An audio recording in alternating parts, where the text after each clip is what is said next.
क्या आप भी हैं बार बार ऐसी समस्या से परेशान? मनोवैज्ञानिक भाषा में इसे कहते हैं ओसीडी यानी ऑब्सेसिव कंपल्सिव डिसऑर्डर। तो ये होता क्या है, ये इसके लक्षण क्या हैं, कारण क्या हैं, समाधान क्या है, देखिए। नमस्कार, मैं हूं सौरभ त्रिपाठी। इंडिया न्यूज के डिजिटल प्लेटफॉर्म पर हमारे खास पॉडकास्ट में आप सभी का बहुत-बहुत स्वागत है। दर्शकों, मनोवैज्ञानिक और मनोविज्ञान को लेकर कई सवाल होते हैं हमारे ज़हन में कि ओसीडी क्या है, किस तरीके से होता है, समाधान क्या है, कैसे बचा जाए, क्या इसके ट्रीटमेंट होते हैं, तमाम सवाल हमारे ज़हन में होते हैं। आज इन्हीं सवालों के समाधान को लेकर हमारे साथ एक खास मेहमान जुड़े हैं। सबसे पहले परिचय करा देते हैं। हमारे साथ श्याम गुप्ता जी हैं, लीड ओसीडी स्पेशलिस्ट हैं, मनोवैज्ञानिक हैं, को-फाउंडर इमोशन ऑफ लाइफ। बहुत-बहुत स्वागत है सर। नमस्ते सौरभ जी। सर, मेरा सवाल सबसे पहले आपसे कि ओसीडी है क्या? कैसे हम इसको समझें? कैसे हम इसको जानें? इसका पहचान क्या है? लक्षण क्या है? दर्शकों को बताएँ। Thank you very much for asking. शुक्रिया आपने ये पूछा। और सबसे पहला प्रश्न कि ओसीडी क्या है? सो ओसीडी को हम देखें फुल फॉर्म के तौर पे तो उसे हम बोलते हैं मनोग्रस्तता बाध्यता हिंदी में, और अगर इंग्लिश का इसका वर्जन देखें तो ऑब्सेसिव कंपल्सिव डिसऑर्डर, जिसका मतलब अनकंट्रोलेबल कुछ सर्टेन विचारों को आना, कुछ फिक्स पैटर्न में थॉट का आना जो कि व्यक्ति को स्ट्रेस क्रिएट करे, एंग्शियस बनाए, और उस स्ट्रेस और एंग्जाइटी को कम करने के लिए जब व्यक्ति कुछ एक्ट करे, कुछ उसका रिप्लेसमेंट उससे हटाने की कोशिश करे, उसको हम कंपल्शन बोलते हैं, बाध्यता व्यक्ति को जो करती है। और उस प्रोसेस की वजह से जब व्यक्ति थोड़ी देर के लिए शांत हो जाए और वापस से वो थॉट आ जाए व्यक्ति को, सो ये सारा जो चेन है कि किसी थॉट का आना, उसके व्यक्ति के अंदर एंग्जाइटी क्रिएट होना और उसको कंट्रोल करने की कोशिश में कुछ रिचुअल या कुछ काम करना, कुछ एक्ट करना, दैट इज अ बाध्यता। सो ये कुछ साइकिल है मनोग्रस्तता बाध्यता का।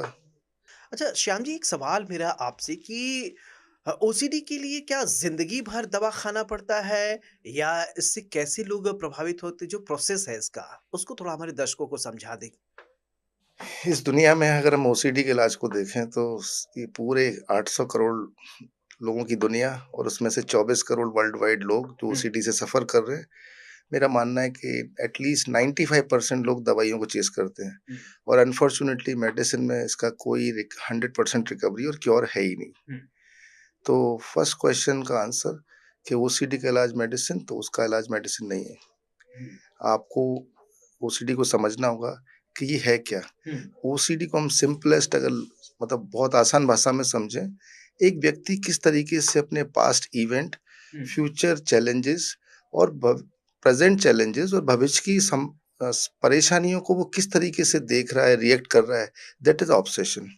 और वही उसके चैलेंजेस हैं जो उसको थॉट के तौर पे ट्रिगर करते हैं, और व्यक्ति उनको उनमें इन्वॉल्व होकर फंस जाता है और उसी को सुलझाने की कोशिश करता रहता है। अच्छा, जैसे कभी-कभी बहुत लोग ऐसे होते हैं, आम बोलचाल की भाषा में उनको एग्ज़ाम्पल के तौर पे कि दरवाज़ा बंद कर दिया है, लेकिन उनको लगता है कि हमने लॉक लगाया है नहीं। बार-बार वो सोचते रहते हैं कि फिर कभी-कभी ऐसा होता है कि हाँ, चश्मा, सिर पे चश्मा रख लिए और उनको लगता है कि चश्मा कहाँ गया? वो घर में इधर-उधर ढूँढते रहते हैं, लोगों के ऊपर चिल्लाते रहते हैं, इरिटेट होते रहते हैं। क्या ये भी एक ओसीडी के लक्षण है या इससे थोड़ा डिफरेंट?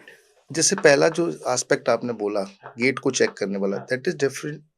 ये तो बिल्कुल एक सब कैटेगरी ऑफ ओसीडी है जिसको चेकिंग रीचेकिंग बोलते हैं, जिसमें सिर्फ गेट नहीं, आप देखेंगे परिवारों में लोग अपने गैस सिलेंडर को चेक करते रहते हैं, मोबाइल के लॉक को चेक करते रहते हैं, ईमेल को चेक करते रहते हैं, मोबाइल लैपटॉप को वो बंद करेंगे, खोलेंगे, उनको फिर वापस से डाउट हुआ कि ठीक से बंद नहीं हुआ।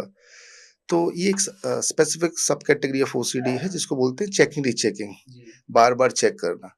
और जहाँ तक 1-2 बार चेक करने की बात है, उसको सेफ्टी मेजर बोलते हैं। लेकिन अगर वही हैबिट हम अगर दिन में 100 बार, 200 बार, 500 बार कर रहे हैं, आपको सुन के बड़ा अजीब लगेगा कि 100-500 बार कौन करेगा? हमारे पास लोग दिन में 1000 बार करने वाले भी आते हैं कि एक ही काम को वो 1000 टाइम कर रहे हैं। रही बात चश्मे को सर पे लगाने की, तो वो एक नॉर्मल सा, जैसे समझिए किसी का चश्मा सर पे लगा है। अब वो किसी को, जैसे आप बोल रहे हैं कि वो किसी को गुस्सा करेगा, मेरा चश्मा नहीं मिल रहा, बट नेचुरल सी बात है, जिसको गुस्सा करेगा वो बोलेगा सर पे लगा है, बात खत्म हो जाएगी। लेकिन ये ओसीडी का पार्ट नहीं है। वो व्यक्ति की एंग्जाइटी, फ्रस्ट्रेशन और क्विकनेस का एक रीजन है कि वो बजाय अपने एनवायरनमेंट को देखने के, अपने आप पर फोकस करने के, चलिए बहुत बहुत शुक्रिया श्याम जी।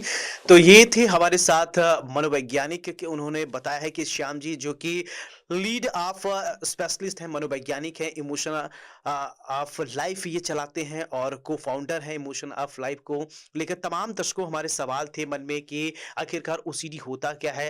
आपके सभी सवालों के लगभग जवाब मिल गए होंगे। अगर कोई और आपके मन में सवाल होता है कि आप जानना चाहते हैं तो श्याम जी से आप हमारे डिजिटल प्लेटफॉर्म के माध्यम से सवाल पूछ सकते हैं, उनसे जुड़ सकते हैं। नमस्कार। चलिए इसी बीच एक बड़ी खबर आ गई है। उत्तर प्रदेश के अंबेडकर नगर में भीषण आग लगने की खबर सामने आई। तेज आंधी